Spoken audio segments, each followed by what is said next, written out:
So as Russell, very, very good friend, one of the most energetic, inspiring people I've met in my business career.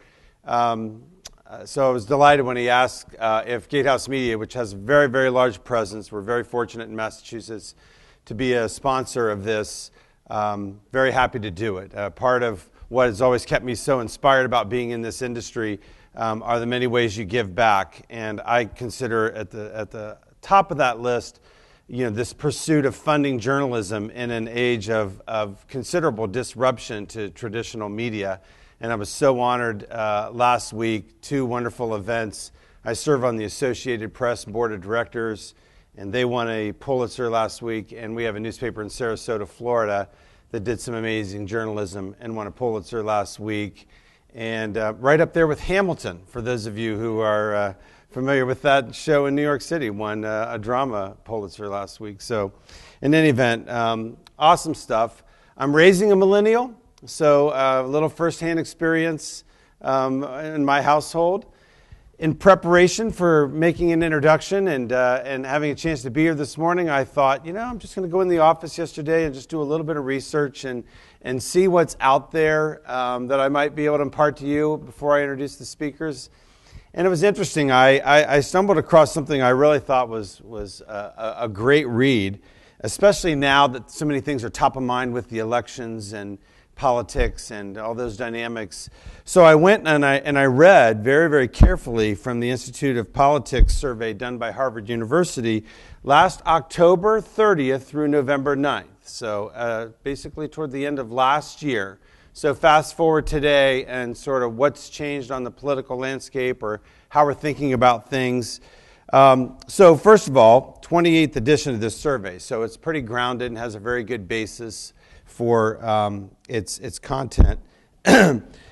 So of the thousands of millennials captured in this survey, here are some interesting thoughts. 78% didn't consider themselves politically engaged.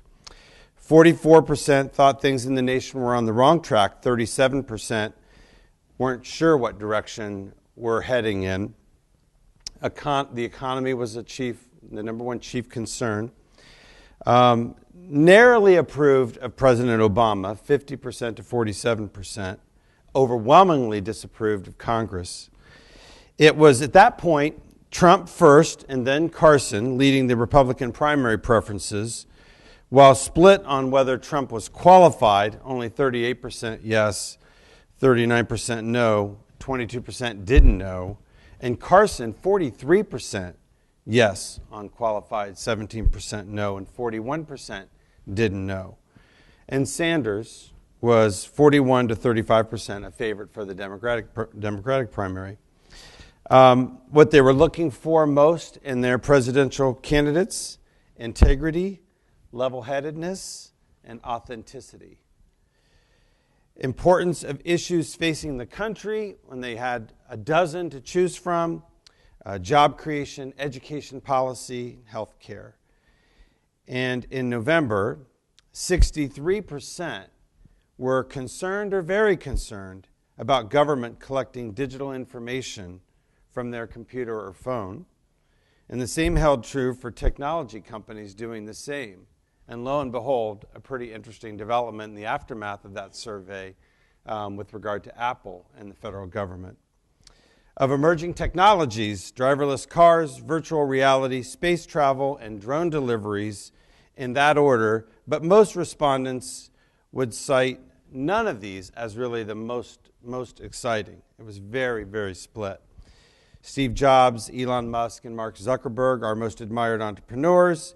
Facebook, the most dominant social account. And this was promising. Having time to spend with family and friends, one of the most important, 59%, or very, very important, but not the single most important thing, 26%, in their work life, which is awesome. But concerning, for you personally, is the idea of the American dream alive or dead? 49% alive, 48% dead, 4% declined to answer. In a Real Politics article earlier this year entitled, "We're millennials, hear us roar," William Hankey and Ross Pomeroy declared this: "We want a government as efficient as Uber, as connected as Facebook, and as simple as Venmo. We refuse to be remembered as the lost generation, as some have called us. Far from it. When we take over, we're going to be remembered as the loud one." So it is my distinct pleasure to be with you today and have the chance to have our company's name affiliated with an important event to advance the discussion on how the Boston community and Massachusetts better serves our very important millennial community. And you've got an awesome lineup of speakers today, and it's my great privilege to introduce them.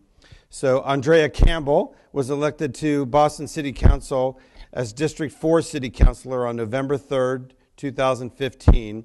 Her district primarily includes the neighborhoods of Dorchester and Mattapan and parts of Roslindale and Jamaica Plain. Born and raised in Boston and educated in all Boston public schools, including Boston Latin School, Andrea went on to graduate from Princeton University and UCLA Law School. Andrea began her career at a nonprofit in Roxbury, providing free legal representation to students and their parents in education matters, including school discipline and special needs cases. She has worked as legal counsel in both the private and public sectors, and prior to her election, served as deputy legal counsel for Governor Deval Patrick. So please welcome Andrea.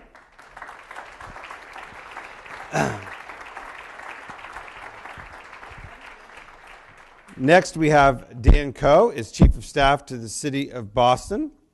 In this capacity, he advises Mayor Martin J. Walsh on key issues and helps him execute his vision for the city and its 18,000 employees. Immediately prior, Dan served as general manager of HuffPost Live, the Huffington Post Media Group's streaming network, where he oversaw operations. Before HuffPost Live, he served as chief of staff to chair, president, and editor-in-chief Arianna Huffington, aiding in the oversight of the 700-person international organization. Very interesting. Dan, please.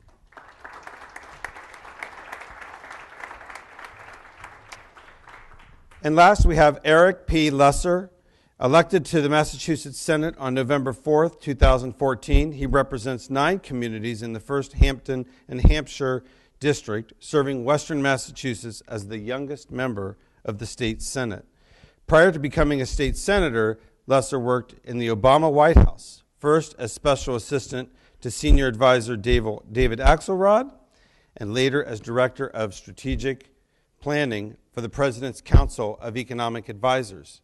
Lesser began as a young aide on President Obama's historic 2008 presidential campaign, traveling to 47 states and 6 countries with then Senator Obama and his senior team. Please welcome Eric.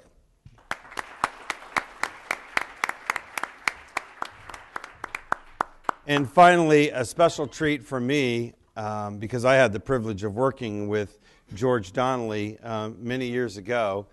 George Donnelly is vice president at strategic communications firm Northwind Strategies, the former editor of Master List, and the author of The Boston Economy, Understanding and Accessing One of the World's Greatest Job Markets. He was the editor-in-chief of the Boston Business Journal from 2000 to 2014, and previously, this is where he has a little tie-in with Russell and myself, the editor-in-chief of the Tab newspaper group. He teaches a course on the Boston economy at Suffolk University and is absolutely a dear guy. So I hand it over to George Donnelly, and I thank you all for your time this morning.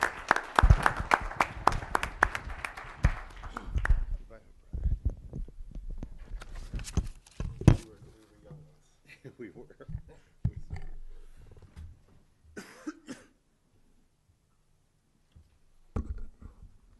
Well, welcome everybody. Good morning.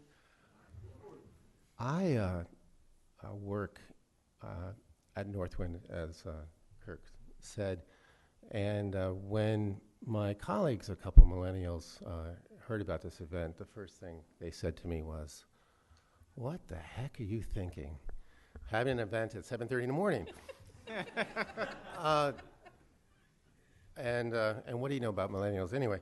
Uh, Maybe this event isn't exactly a millennial-friendly event, but here you are. Welcome and thank you for being here, no matter what your age bracket is. Do you mind if I ask how many people identify themselves as millennials in the audience? Oh, sorry. Well, you millennials now comprise the largest portion of the U.S. population, and all of you are eligible to vote. Millennials are getting ready to take over the world, and they don't like what they're seeing in the standard operating procedure in politics. And frankly, what's to like? Gridlock, severe partisanship, the incredible influence of money in politics. They're burdened with debt, and they wonder if, as Kirk pointed out, the American dream really will apply to them. So I can't think of a more important topic to get at, the impact of millennials on the political status quo, and we couldn't have hoped to have a better panel to discuss it. So you heard a little bit of the background of the panelists, and an obvious first question is, given your backgrounds, your options were many. So why go into a field where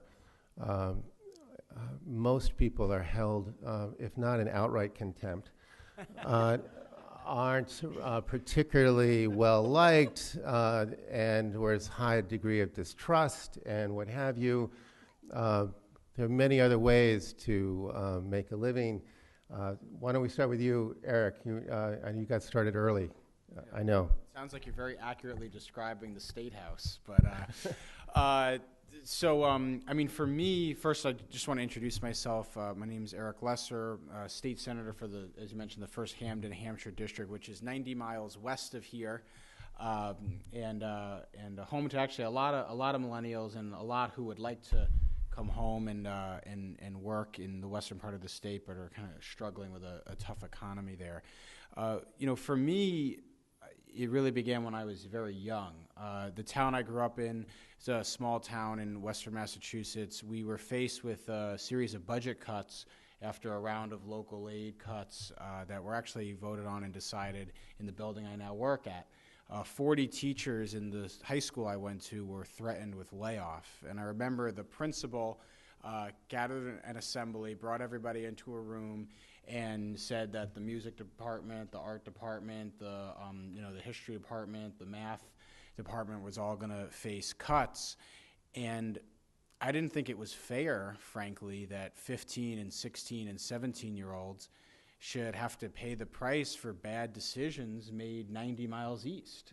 So we organized, we put a campaign together of parents, students, and teachers. We knocked on every door in our town and were able to get a budget override passed to save those teacher jobs. And I remember when the pink slips actually got torn up and thrown in the garbage, it was a lesson for me that despite all the nastiness and frustrations of the political process, and there is certainly quite a lot of that, all of us can have plenty of stories about that, it still remains ultimately one of the best ways to make a difference and to help people. So I kind of caught the bug from that and learned at an early age that it is possible to use politics and the government process to help people and help your school. Andre, you didn't, as they say, wait your turn, did you? Absolutely not. And good for you. Tell us a little bit of your political biography and what got you involved after you got out of law school. So I wouldn't say I was political. I grew up in Boston. I wouldn't say my family was political. We definitely voted. I don't know if my father at the time voted frequently. We did not go to City Hall or the State House. I remember going to the State House on a field trip when I was maybe in the 4th or 5th grade. The same with City Hall. So for me, coming into or deciding to run really was sparked after serving with Governor Patrick. And I think when you're in a space like that, where you're seeing someone who is in it for all the right reasons, and you get to work closely with him and his team, and I see some Patrick alum in the room, but get to work with some incredible folks, you realize how important politics is to the daily lives of folks on the ground, particularly people of color, particularly those who are poor, particularly those who are marginalized. And so for me, I started off as a lawyer. I came back to Roxbury representing kids and their parents in education cases, and I represented a student as young as 6 and as old as 22. And I got to see the impact I could have on them when you provide free legal representation. But I always wanted to do more than that. Every time I ended a case, I knew that there was more that that student was going through, and that I couldn't actually shape the policies or reshape the policies that needed to change to make that kid successful in life. So when I get to a place like Governor Patrick's office and I get to see how policy is shaped, I decided to jump in, and I don't give myself the credit for that. Many folks had said, you ever think about running for office? It was ultimately my older brother who got out of prison after serving 10 years who said to me, sis, what are you doing with your life? And I frequently tell folks this. I laughed and I said, you just got out of prison and you're asking me what I'm doing with my life? But he was really getting at, you're talking about your purpose and what your purpose is, and you're praying on these things, but what is it that you want to do? And he suggested, you should run for office. And I thought it was a joke, because when you're incarcerated, they don't promote civic engagement. But he was getting at the fact that I had unique experiences, unique sets of skills that I could bring to the political office and the political space. And I decided to jump in after a couple of friends said, you can do this. Don't focus on who's there. Focus on what it is that you can bring to that space. And it's important that we occupy these spaces and that those with unique backgrounds and experiences do the same. Because when you reach out to those who normally don't engage in the political system or the political process, who don't consider themselves political, they might think otherwise when they see you. Yeah, and you're a Harvard MBA. What are you doing in politics? How many Harvard MBAs are in politics? George W. Bush was one. And Mitt Romney. And Mitt Romney, that's right. Listen, I fundamentally believe that every person is born with a very idealistic and aspirational view of how they can make a difference in society. I think it's what happens with the cynicism of politics as people get older and turn on the TV and see people making ridiculous statements that make them feel pessimistic about public service. I think what the counselor and the senator both kind of outlined is they both had either experiences or mentors in their lives that helped inspire them to realize that that idealism could still ring true despite all of the cynicism out there. I was very fortunate. My father was Commissioner of Public Health in Massachusetts when I was growing up. He got me involved in anti-tobacco work when I was younger, and a very kind of formative moment in my life was when I was part of a small group that helped enact the first anti-smoking, no smoking ban on restaurants in my hometown of Andover. And I was 16 at the time. I couldn't vote. But being able to know that even though I couldn't vote, I could still make a substantive policy difference in my town was really inspiring for me. After that, I had the opportunity, as Senator Lesser did, to intern for Ted Kennedy, which was another inspiring experience. When I was in college at the Institute of Politics, I was a liaison to Harvard for Jesse the Body Ventura, which gave me a little bit of a different perspective on politics.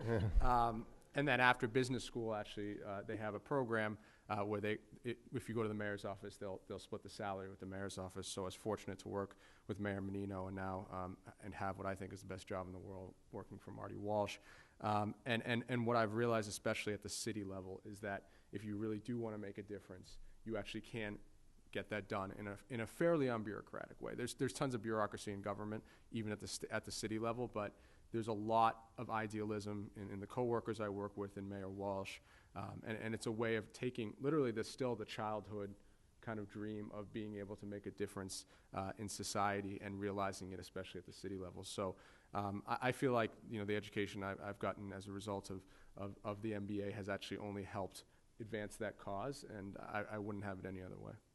Let's start on the conceptual level in the broadest brush in terms of maybe the distinctions between the needs and the desires of the new generation entering and thinking about the political system and what exists. I'm very curious about your thoughts about Bernie Sanders and what he represents to you and what is he channeling, and how is a 74-year-old channeling what seem to be the aspirations of a young generation? How do you make sense of that? How do you explain that? Let's start with you again, Eric. Yeah, it's really been a pretty impressive phenomenon, and I think just to expand it a little bit, first what it shows is that you ignore young voters at your peril, and we are now the largest, as you mentioned in the opening, George, the largest generation, the most diverse generation. We're also the highest educated generation. At the same time that we're the most diverse and the highest educated, we're also the first generation in recent American history that is likely to be less prosperous than the generation that came immediately before us. And I think that at the root of Sanders' appeal to young people is a sense of authenticity that his campaign permeates. And I saw that in 2008, when I worked on then Senator Obama's campaign. And you can understand why young people, and myself, all of us, I think, feel this way. I mean, we came of political consciousness, really the first inklings of us, starting to pay attention to politics was the Clinton impeachment, then the 2000 recount, then 9/11, then the wars in Iraq and Afghanistan, and of course, in 2008, the financial crisis. So it shouldn't be a surprise to people that our generation feels a little jaundiced about the political process and what we need to do to change things and to shake things up a little bit. And that's the core of his message. I do think that ultimately it's not enough to just diagnose problems. You have to actually provide some prescriptions for them. And I think that's probably ultimately where he's going to fall short, is that he's done a good job at diagnosing what's wrong in our kind of system right now. He's done a less good job at kind of prescribing the roadmap for how we get ourselves out of that mess in a way that President Obama, I'm a little biased, but I think did very effectively in 2008. He both diagnosed the issues and gave a roadmap for coming out of them. And I think ultimately Hillary Clinton is the one I view who is giving the most realistic sort of roadmap for where we go. But without a doubt, he's been very, very effective at diagnosing the angst that we all feel in our generation, and rightfully so. Andrea, anything to add to that? Well, I have to start by saying my household is split. Yeah. So the love of my life is a Bernie supporter, and he's originally from Vermont. And so we talk about these things frequently. I am a big fan of Bernie Sanders, and I think his appeal is just that authenticity. And sort of the plainness in which he speaks about the issues, and the passion in which he does it, and that the fact that he's been doing it and talking about it consistently for years. He just now has a larger platform, so I think people pay attention to that. But I have to agree with the senator that you have to do more than that. You have to come up with a plan as to how you're going to address the very issues that you're talking about.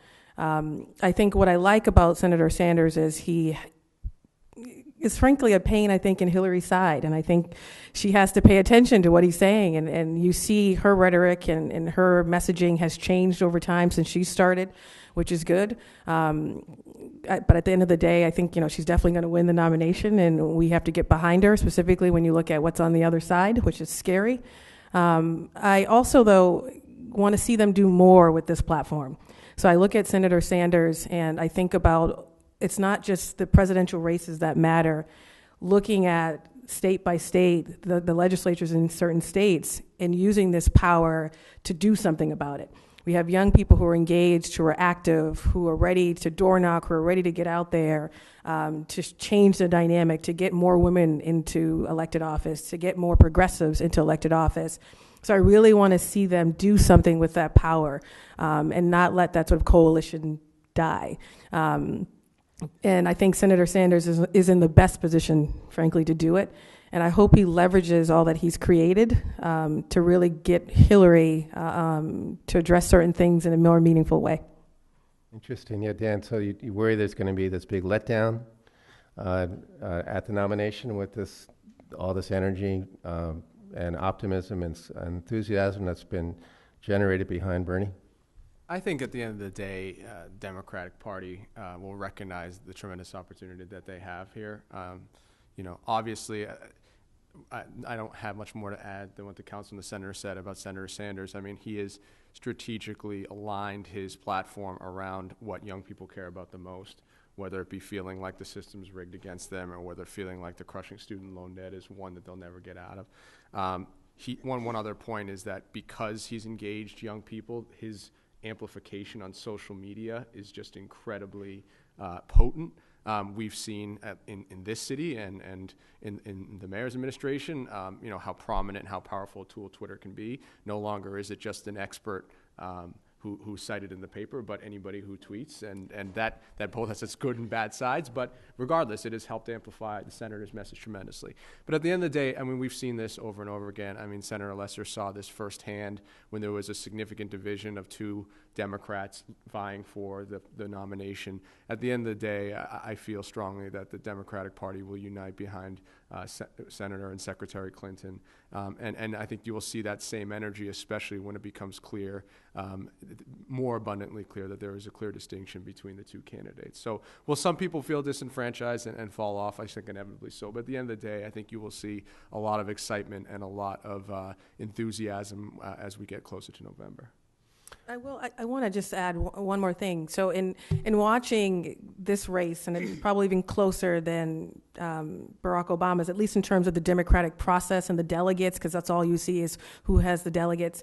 It's the first time, at least for me, that I've actually paid attention to that process and questioned, who are the superdelegates and where are they and where are they coming from? And I'm finding I'm having more conversations with my friends about that and whether or not we actually have control or input on this very process, I think is a real question and something that our generation should definitely pay attention to.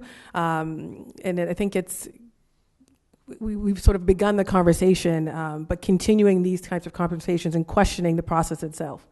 It doesn't feel authentic, does it? The superdelegate process.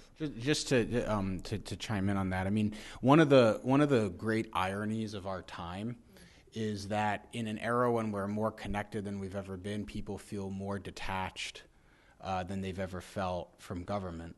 And I think that the candidates who you see who have the most resonance with young people, whether it's a Barack Obama in 2008 or an Elizabeth Warren in 2012 or a Bernie Sanders now, inherently make their message participatory and empower the people who are getting involved and saying, they're turning it around. They're saying, it's not on me, it's on you. It's on all of you to participate. And people want to be challenged. Young people want to be challenged. And I think you're right, Counselor. People see this process, the superdelegates, the convention rules, this, that, and they just feel like their voice doesn't matter. And so one of the challenges for us as elected officials, in particular as young elected officials, is to really explain and say, yes, your voice does matter, but it's on you as a citizen to step up and make it be heard. And I think that's the root of the appeal in a lot of respects also. Authentic, I love using that word because it suggests that there's a lot of unauthentic, non-authentic stuff going on. Let's drill it down a little bit, and old values, new values. Let's drill down a little bit locally.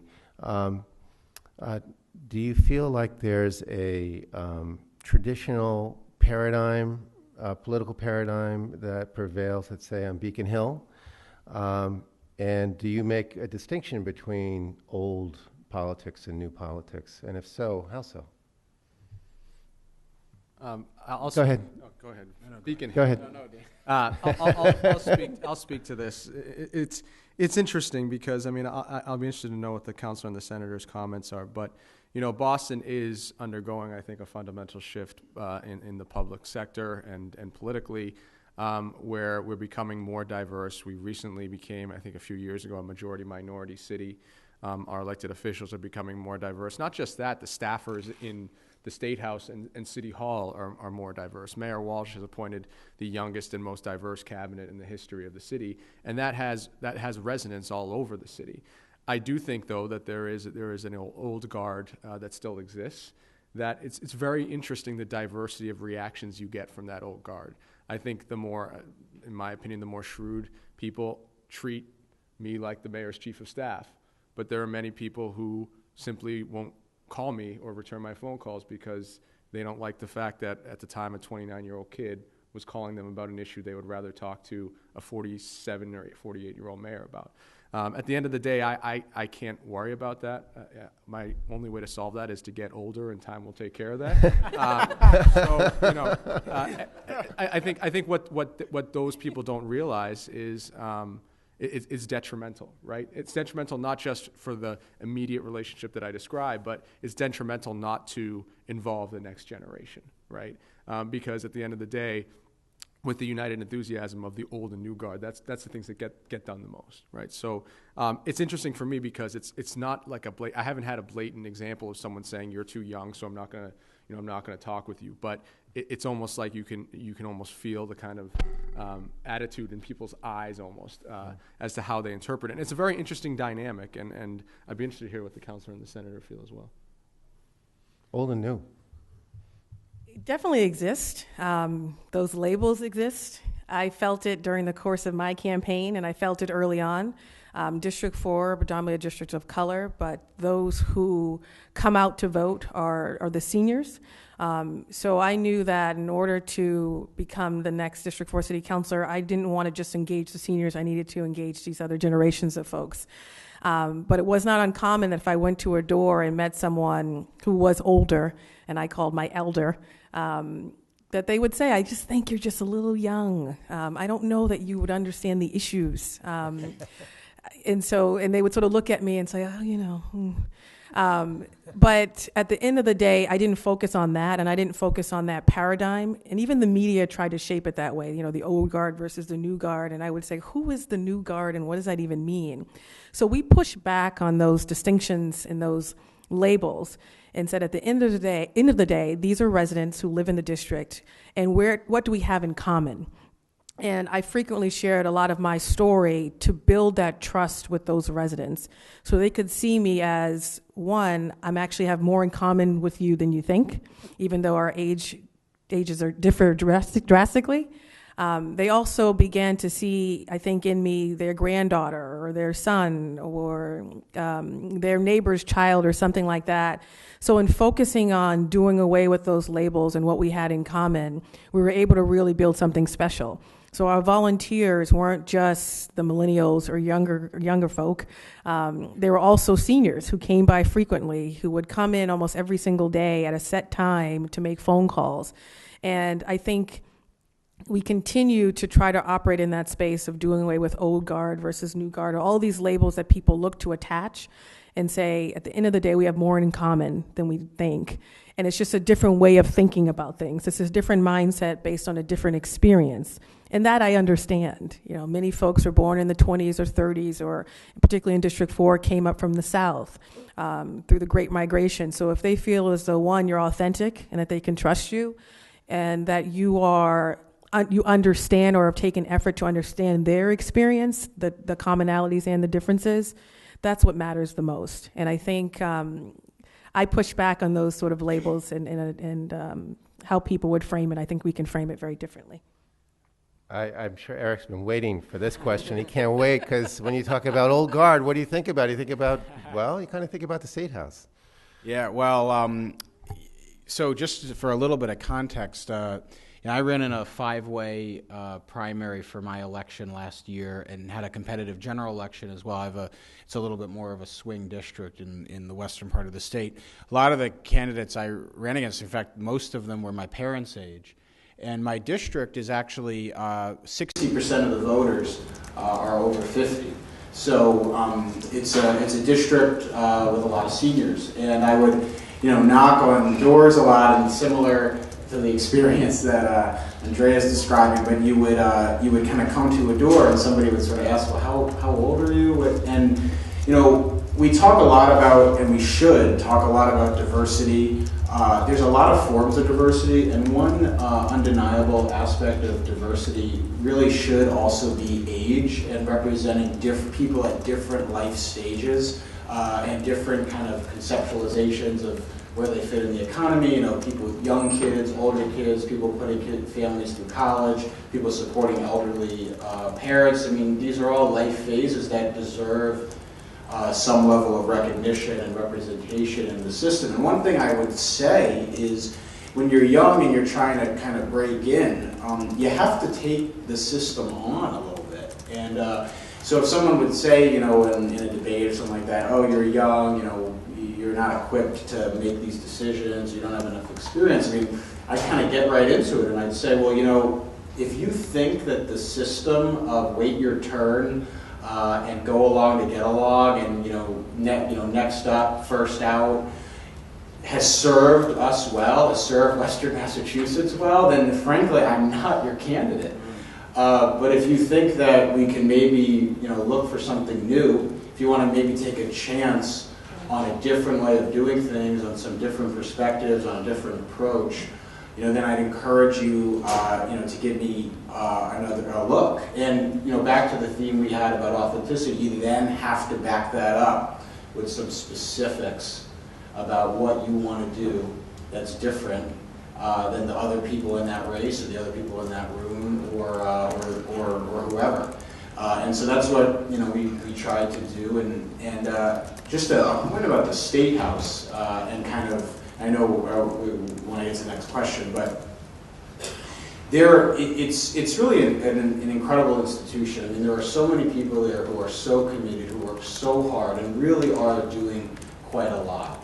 But I've now, after about a little over a year being there, one thing I've kind of diagnosed about the kind of old guard and what you've said about changing things. You know, I was born in 1985, Dan right around the same time, and we were all kind of born around the same time. Since 1985, basically every single segment of American life, of life in Massachusetts, has fundamentally changed. The way we communicate is different, the way we work is different, the way we socialize is different. One place that is not different is the State House, and for better or worse. You know, some aspects are nice. You know, you don't want to remove all the great paintings and everything, but my point is that the sort of culture of how the marble steps are nice too. Yeah, the marble steps are nice, but the culture of how people interact with state government, how they share information with state government, how state government interacts with citizens is basically the same as it was in the 1980s. And so we've got to work to change that. And just a small anecdote on that, I mean, it's now been fixed. Our Senate President and the Governor worked to fix this, which is great. But very first day I was sworn in, you know, have all the hoopla, families there. They all leave. I go back to my office to get set up, and what's the first thing any studious millennial does when you're getting ready to start work? I whipped open my my MacBook to get started and realized that there was no Wi-Fi in the State House. And nobody thought that this was like a crazy thing. I mean, I was like, every Starbucks in America has Wi-Fi. How can like the seat of government for one of the most tech savvy states in the country not have Wi-Fi? So, you know, it got fixed recently, but it's kind of shocking, frankly, that it took until 2015 to install Wi-Fi in a building that employs several hundred people. Where does that sensibility about the rules and regulations tie into, say, the Uber controversy? And because that strikes me, you know, we don't have a bill yet, but you know, it's very. But we're looking at some what seems like some significant regulation that very well could take some transportation options away from the people, millennials who use it probably the most. So, any thoughts about that? Uber as it ties into values, younger voter values versus more entrenched values. I think that there is no better kind of case study as to Senator Lesser's suggestion and encouragement of age diversity than the question of Uber. You know, at least I'll speak purely for the city, but Mayor Walsh, now he has a driver. But even when he didn't, he didn't use Uber. He knew what it was, but he didn't. I don't think he necessarily knew kind of how incredible the technology was just because he wasn't a user. And I remember sitting on his porch one time and kind of taking out the app and being like, okay, it's 2 or 3 minutes for Uber to come right now. And he was blown away because he lives in deep Dorchester. It's not like downtown where you can flag a cab everywhere. And I was just kind of emphasizing to him how important this technology is and how important it is not just to young people but to a lot of people who get around the city these days. I think if you were to fill an administration with people who have never used Uber before, I think you'd have very different legislation in the Hill. I think you'd have very different regulations in the city. And I think that's just a case study. There's so many other examples that we could talk about, but it's a case study as to why you need diversity of people, both from a race perspective and from an age perspective, because those experiences help inform what is the most inclusive and progressive policy you can do, and in our case, for a city. I mean, I agree with everything Dan has said, and as someone who takes the T, and sometimes the T isn't the most efficient, and so you have to hop in an Uber, it's important that people who are shaping policies actually experience the things they're trying to shape, and I think that's true for anything you try to do in terms of policy. One example is Airbnb, and we had a counselor introduce a resolution in support of a bill that's in the State House. And there was this assumption automatically made that all the counselors would support it, and it was looking at taxing Airbnb and similar services like hotels. And immediately I said, well, wait a minute, as someone who's used Airbnb, is that the best way forward? And I was happy to see some other counselors who would object to passing this resolution without it going to a committee, but it was the younger counselors who I think also use the services. So it's important that, one, we occupy these spaces and talk about our experiences, and that people don't make the assumption that we're all sort of aligned. But it was very interesting and a little contentious at a moment when this counselor thought that everyone was going to sign on to this resolution. But I won't go on. Let the senator talk a little bit more, since a lot of this is in his purview. But Airbnb, new technology, it's not just us using it. I know many folks who are employed by these services, particularly people who were formerly incarcerated and not for violent offenses, but it's a living wage that's provided to them, and they're able to reshape their lives. So these are other things that we have to take in consideration when we talk about these new technologies and the power they have as employers to really shape the lives and reshape the lives of many of those who really need it. Yeah, I think that's exactly right. I'm the vice chair of the Financial Services Committee on the Senate side in the legislature, which has the legislation right now, and the Senate's working on a draft which we'll have out. This is Airbnb? No, this is for Uber. I mean, what's been said is exactly right. This is less a Democrat-Republican issue and more a who kind of benefits from the current system and who's challenged by the emergence of the new technology kind of issue. And it's interesting to see the breakdown. And I'll just give one small anecdote from this. On the hearing we did on the Uber legislation, which at this point was several months ago, a while ago, it went for hours and hours. And look, I have a lot of sympathy and empathy for cab drivers who have found themselves in a tough situation. My father was a New York City cab driver when he was working his way through school at City College in New York. And but it was clear to me that a lot of the people kind of asking questions at this hearing had never used Uber before and really had no idea what it was. And I think as soon as you use it, you realize, and it's not just Uber, it's Lyft and all these other technologies, you realize that this has really opened up quite a lot of value and quite a lot of opportunity for people. I'll just give an example. I mean, my perspective from Western Massachusetts, again, we're 90 miles west. We don't really have cabs in Springfield, Chicopee, Longmeadow, East Longmeadow, Ludlow, Belchertown, Granby, the communities I represent. I have some towns that don't have a stoplight, but they do have Uber and Lyft. And this opens up tremendous opportunities. And so we have to ask ourselves, when we're confronted with, big public policy questions like this that kind of scramble the framework that we all kind of sometimes fall into about left, right, Democrat, Republican, liberal, conservative, what we have to kind of always step back and ask ourselves is, what is the public benefit at stake? And what creates the most public benefit for the most number of people? And that's the question that we have to ask ourselves. And that's kind of the rubric I've used for attacking an issue like this. And it's undeniable that the ride-sharing technologies, the gig economy kind of work is unleashing and scrambling entire new opportunities for people, both consumers and employees and employers, that we never really thought possible even just a few years ago. And we have to have a do no harm type of approach. The last thing we need is government stepping in and stopping that process. We need to make sure it's safe. We need to make sure it's done responsibly, but inhibiting that technology and that shift will do a lot of damage to our state and will do a lot of damage to a lot of people. Yeah, what would it say about Massachusetts, given that it's a technology leader?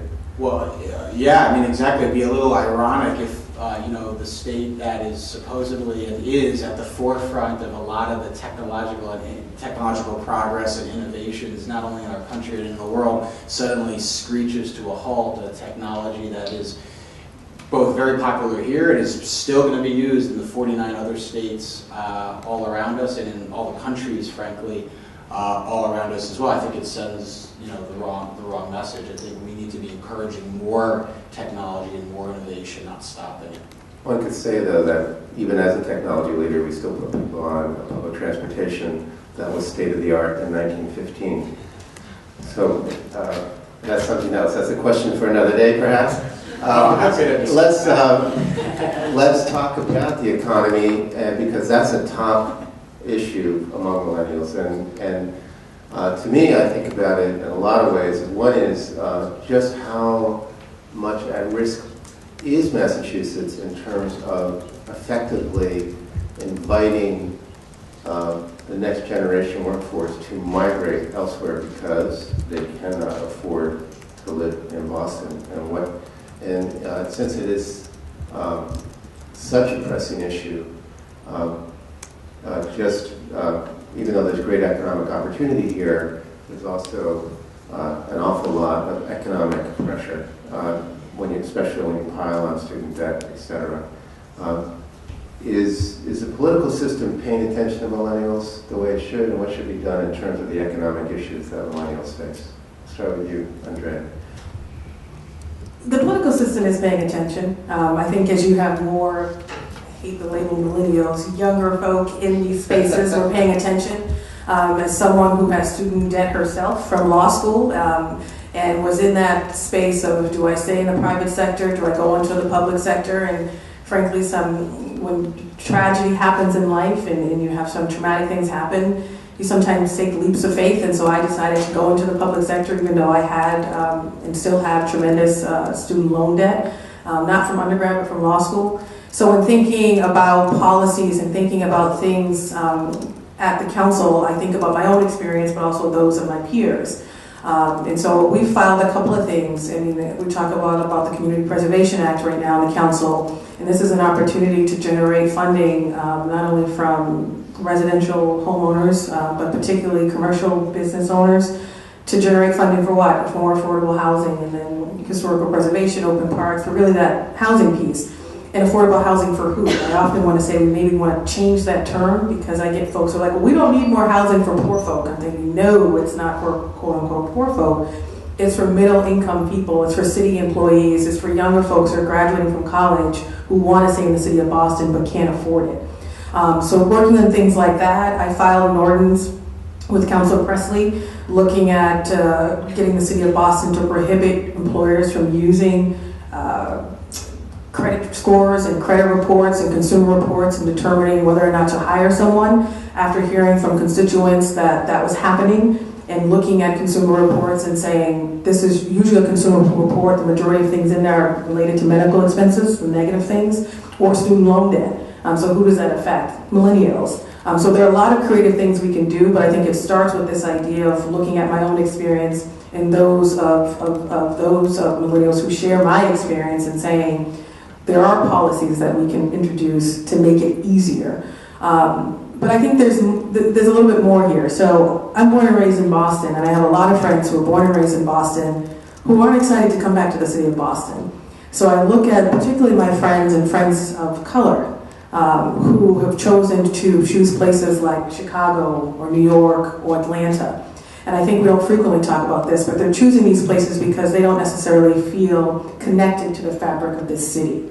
They don't feel as though there is a space for them. And I think when you have millennials and like us in this panel coming together, we talk about these in very authentic and honest ways. So it's not merely policies that produce more housing. It's not merely policies that produce more jobs for young folks. It's also looking at the social connectivity of our generation and seeing how important that is, that we come together around issues. So we were talking about maybe this wasn't the best time to do this, maybe we do this in the evening when we get more people. But that's important, that connectivity piece, because it's not easy in these spaces, being young, being new. So we rely on each other across different, whether it's the State House or the City Council or people in other municipalities. We rely on each other, and that's a big piece of it too that we need to think about as a city, as a Commonwealth. How do we create a different sort of social connectivity spaces for young people to participate? Any ideas in that regard? Well, I mean, some of it is having, I mean, there are a lot of nonprofits or organizations or people who've just come together and saying we're going to have social hours or we're going to have functions in the evenings to talk about issues we care about. So I think there's some people that are doing really well. I know for me, I hired a relatively younger staff, and we constantly talk about how do we engage that younger generation in our community, and that it doesn't necessarily need to be distinct and separate from what we do with our seniors, but that we create these spaces and make it easier for people to access them, not just in the Seaport area, not just in downtown Boston, but also in Dorchester, Mattapan. I live in Mattapan. Mattapan is fantastic. You look at the media and people are like, oh, Mattapan, you live in Mattapan. And I go, I love Mattapan. And there are a lot of incredible things happening even in that community. So really opening up other parts of the city to bring that social connectivity even into those spaces is equally important. I think one of the other things about this, we often talk about, how do you institute new legislation or systems to help people get a job. I think one of the things, at least I'll speak for myself, that I saw kind of firsthand in the politicians that I have worked for is not just those high-level things, which are very important, but the valuable time we need to invest for the one-to-one connection from job to person, right? And this is not, I want to be very clear, this is not patronage of people who worked on campaigns. This is, an advocacy group having a very promising young person, making sure that they can get connected because they've always wanted to work for, a company in Boston and having them get that introductory conversation. It's, and I've seen this happen from as low as an everyday kind of internship that's unpaid to a high-level job. The best public servants are the ones who realize that yes, legislation, all that is very, very important, but they need to be active connectors and conveners for people who are looking for jobs and making them and kind of forcing them into opportunities that maybe scare them, that challenge them, but get them to that employment, and then those people bring the next generation up. And I think especially at the city level, you have to be very conscious and tactful about that, because at the end of the day, it is so prominent in what you do, because in the city level, you're constantly interacting with people every day, touching those people who can't find a job, who've always wanted to work somewhere, who always want to be in a certain industry and just don't know the right people. So I think the legislation and the systems are really important, but the people who are in powerful roles, who spend the time to make sure that they are helping their constituents, not just with picking up trash every day, but helping them in their career path, I think is crucially important. And I think we are all familiar with the kind of public servants who do that, and there are also public servants who are interested in getting in the paper and introducing big bills, but then stepping away, maybe in their heart knowing that it'll never pass the appropriate places. And that's really critical, is the tactical one-to-one connections that will help people get on a path that those people then help the next generation behind.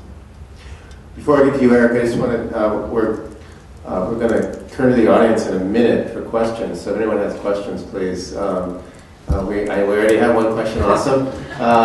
2, 3, all right, we're going to get the questions. Again, brain drain out of Massachusetts and Caban, you would have a different perspective. No, it's a very big issue, and the economy kind of permeates everything that we do. And to sort of move it a little bit beyond just Boston, something that we've learned from these engagement sessions we've done all over the state. We've done in Springfield, and Amherst, and Lawrence. Or we have one coming up in Lawrence. We just did one in Fall River. We had one in Paxton, in Worcester County.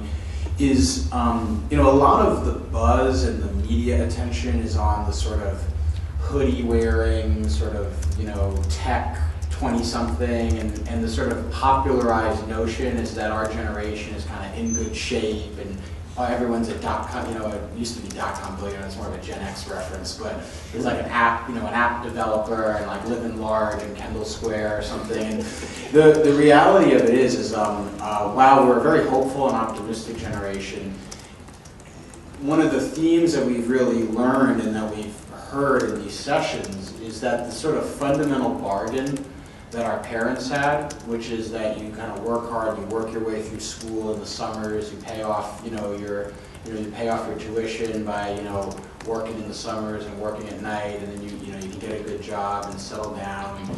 It's just, people don't believe it anymore. And some of it is because it's daunting and scary, and that's always how it is when you're young, but some of it is because the deck is really increasingly stacked against being able to do that. I mean, it is basically impossible now, without help, some sort of help, whether it's scholarships or financial aid, to pay your way through college with no prior savings, through painting houses in the summer and working at ice cream stands and like doing all the things that all of us have done and that our parents all did. I mean, that is basically not possible to do that and graduate without any debt. And people are entering a job market now that's increasingly competitive, that's increasingly stratified, where the growth is highly concentrated in certain parts of the state and almost non-existent in other parts of the state. And so the question is how do you kind of crack that, and how do you open up as much opportunity as possible to the most number of people in this generation? And we've got to get to what Dan just mentioned. I mean, we've got to get to the heart of the issue here, which is, student debt and loan issues are a generational issue for us. I mean, it delays marriage decisions, it delays housing decisions and entering the housing market. It crowds out investment and spending and all kinds of other things that are very important. Housing costs are another incredible drain. So these series of issues need to get looked at from the prism of a young person trying to get their start in life, trying to break in, trying to enter the economy, trying to become a tax-paying sort of productive citizen. What are all the things that they're facing? Well, some of it is just inherent to being 22 or 23 years old, but a lot of it is the conscious decision of public policy that we have made it incredibly hard for a young person to get started. And I think a lot of our policies, when we talk about economic opportunity for young people, for millennial generation, have to be targeted at that. And it can't be focused, again, just on the app developers. We've got to think about manufacturing. We have to think about positions in healthcare or in more traditional community college initiatives, things like that. And I think once we get at that, we'll begin to see some movement on some of the other issues. By the way, just a quick thing on housing. I know we're with two esteemed leaders in Boston who've done quite a lot, both on housing issues. Great way to solve Boston's housing crisis is to work on an east-west high-speed rail line between Springfield and Boston. We have perfect exchange. We actually have great housing stock in Western Mass and would welcome you with open arms. And the city and the greater Boston area would benefit quite a lot from everyone that would be coming on the train. So it seems to me like a great trade. Well, I'm laughing because I have an uncle who actually lived in Palmer for a little bit and in Ludlow, working at a couple of courts out there, and who wants to go back, and so he supports that. So. It's going to happen. The question is when it's going to happen. Here's what's going to happen. So questions from the audience. Sir, you raised your hand boldly first, and you sat in the front row. So that gets you special points. Go ahead. Wonderful. You know, we were talking about authenticity, and I'm sitting here, I'm a psychologist. I'm sitting here and I feel the authenticity that you have. You're keeping it real, which I really, really appreciate. I'm trying to figure out the gap between the polls about millennial support for Bernie Sanders and his quote-unquote political revolution and elected public official millennials and their vocal support for his agenda or him as a candidate. Why is there a gap between millennial voters and millennial elected officials, do you think? Well, I think I love Bernie. I like Hillary, and I'm going to say it, I'm looking at my staff here. I support Hillary because I'm a realist at the end of the day, and I look at how things are sort of, well, the cards are stacked up, that she is going to get this nomination. I'd be shocked if she didn't. And that's where the questions about the superdelegates and the process have really pulled me in. I really ask those questions because I'm thinking, who are these superdelegates and how does that happen? Bernie, I think, when I look at sort of the rhetoric and I hear him, I want to see more of the details. And it reminded me of my own campaign. So when I was running, I had a lot of people say, you want to do this, you want to do that, that's great. How are you going to do it? So over time, I ended up putting that in writing. I called it the District 4 plan. And so in talking about affordable housing, I campaigned on the Community Preservation Act. I had heard about it. I knew other municipalities had adopted it. I did my research and I said, that is one way the city of Boston can generate more funding for this issue, for this crisis that we're facing. So I put out a plan and people wanted to see the specifics. And I think not just older seniors, even those who were engaged in the political process appreciated the plan because it talked about how I'm going to do it. And also it was a way in which voters and those who were excited about my candidacy could hold me accountable when I got there. And I think for many folks that I hear from who are on the fence, who are, I love Bernie, I like Hillary, but I love Bernie, but how is he going to do it? How is he going to make it happen? Want to see more details. And so it's not an easy choice. It's not an easy decision. And I have my fiance talking to me all the time, and I listen to him. But I say one thing I will say why I love Bernie is I care deeply about criminal justice issues. I care deeply about the criminal justice system. As someone who still has relatives that are incarcerated, as someone who has seen people leave the system and the struggles, as someone who has known folks to die behind the walls, it's a very important issue that doesn't get the attention it deserves. Forget nationally, just right here in the Commonwealth. There are a lot of things that are happening behind the walls that people have no idea. And if they knew the details and the specific stories that many would share, they would be shocked. They would be mortified. And so for that reason, I like Bernie, but I don't see how it's going to happen. I don't see how it's going to happen. So that's for me the disconnect. Sir? Me? Yeah. All right. My name's Steven. I'm from Winthrop, Massachusetts. I'm a regional manager for a luxury real estate brokerage in Boston, Cambridge, and down the Cape. The National Association of Realtors estimated that Boston and Massachusetts as a whole needs to develop 40,000 new housing units every year until 2040 to keep up with our economic growth. We're at about 3,000 right now, all of which are luxury. Affordable housing programs do not work for people with my income level, right in the middle. Lotteries don't work. We're not allowed capital gains on those properties. They're not bringing us anywhere near where we need to be. What's the plan? How do we take our assets like Western Mass and how do we include them into the fold in order to make these housing opportunities more available? I have a good income. I'm way above average, and 3/5 of my income goes to rent. 1/5 goes to food. The other 5th goes to what? I mean, what's left? I mean, student loans. Yeah. Then I break even. So where is it? That's my question. Also, Bernie Sanders. I don't know why you people don't support him. Blows my mind. I can speak briefly about this, and the councilor can also chime in. So one of the things the mayor sought to do and had announced last year was our housing plan for 2030. Our research is a little different. For the city itself, we have a target of 53,000 new units of housing by 2030. Large portion of them, I don't have the exact numbers, but a large portion of them You have, the affordable housing bracket. You obviously have the luxury apartments and condos you see. Is that workforce housing range? So one of the outcomes of the research we saw with our housing director, Sheila Dillon, was that if your household income under $40,000 roughly, you qualify for certain affordable housing. You make over $120,000. Likely you can begin to afford some of the apartments. That's that middle ground, especially for younger people, where you're in that $40,000 to $120,000 range. That you're disqualified for affordable housing, but you're not there yet. We have a plan. It involves a number of things. It involves working directly actually with the unions on certain plans around housing. It's looking at what patches of land that we own that are publicly owned from the city that we've just sat on for a while that we should dispose of in exchange for a more affordable housing plan. It's a number of those different things that we have as part of that plan. I'm happy to get that to you. But I mean, you can't. How do you control? You can't control the prices unless you do affordable housing, right? So how do you keep the prices from going $4,000 for a one-bedroom in Kendall Square a month? I mean, how do you stop that from happening?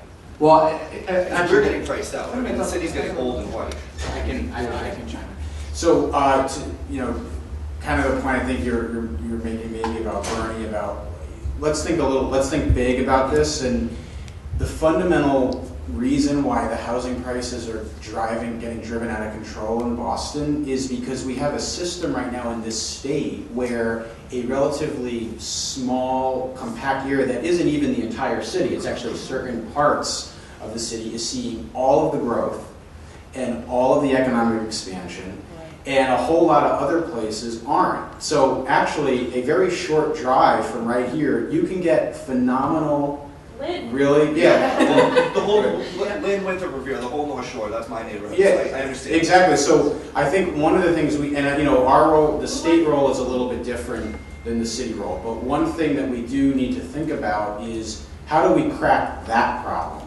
Which is, as long as we have a situation where you have hyper-focused growth in one or two places, and lackluster to even negative growth in other places, you are never going to solve the housing problem, because you will always have a situation where everyone is trying to cram into one place, and inevitably what that will mean is the people who can afford it are going to pay whatever they can to be there, and everybody else is going to be stuck with 2-hour commutes and broken down trains and all the chaos that comes with that.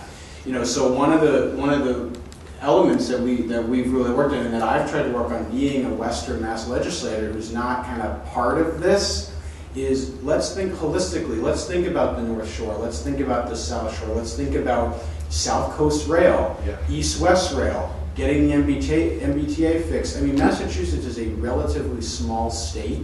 Did you know, this was fascinating, the distance between San Francisco and Palo Alto is about the same as the distance from Boston to Providence. Think about that.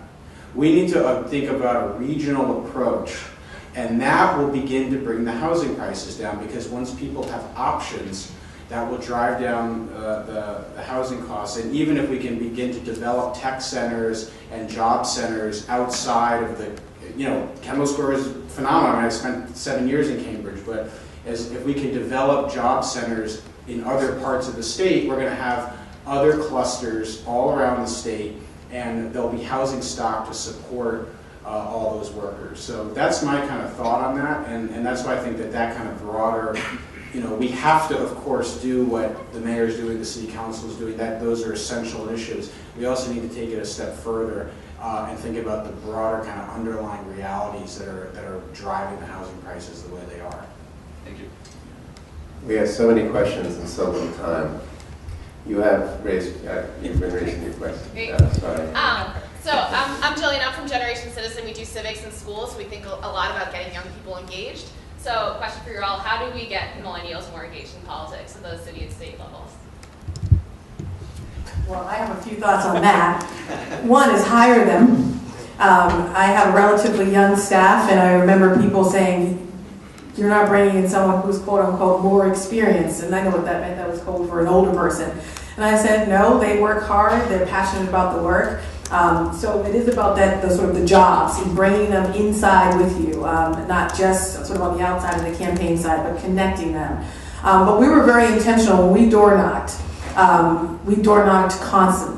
At least in District 4, the best way to reach voters was at their homes. Most of the telephone numbers necessarily didn't work.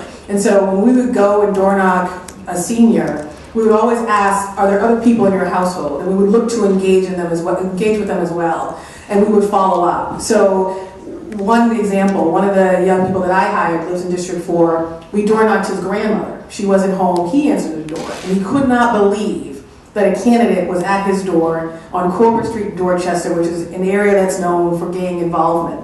And I said, not only am I here and I want to talk to you, I'm going to be back. And I did come back. He couldn't believe it. So I think it's about being authentic. It's about being consistent. It's about follow-up. And that's how you build the trust. And once you have that, he would show up. He never voted before. He voted. He door knocked with me. He never door knocked before. He became one of our precinct captains, and then I hired him. Even though he didn't necessarily have all of the expertise that you might imagine in someone you wanted to use, he had the drive, he had the work ethic, he had the passion, and the integrity. And I think, so it's about jobs, it's about true engagement, real relationships, and most importantly, authenticity. Yeah, I mean, I think the bottom line is there's two things. I think first and foremost, you need to invite people to participate. We have a 1 in 3 council in the city of Boston. It's targeting actually the 20 to 34-year-old demographic, which is 1 in 3 in the city of Boston. It's a council of 40 people. We had 350 applications last year. We realized we had to completely change the way we did it so that we could include all of those people, not just leave 300 of them in a lurch when we choose 40. And then secondly, I think from a larger scale perspective, again, it goes back to what I originally said. I think that people want to believe. They want to believe that the public sector and their elected officials can and will help them, that they can be a part of it. And I think continuously having examples of that, doing things like Councilor Campbell have done, the Millennial Council that Senator Lesser has done, really gets people to confirm that hope and that idealism. The more that you can continue that, I think it really grows and invites more people.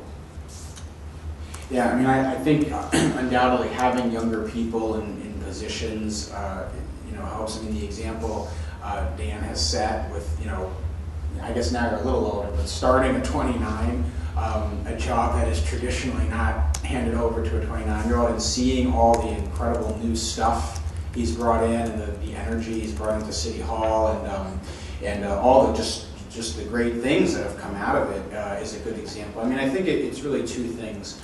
And I sort of saw this in 2008 when I worked for President Obama. I've seen it on a much smaller scale in other races I've worked on, and even in my own race. Don't be afraid to challenge people.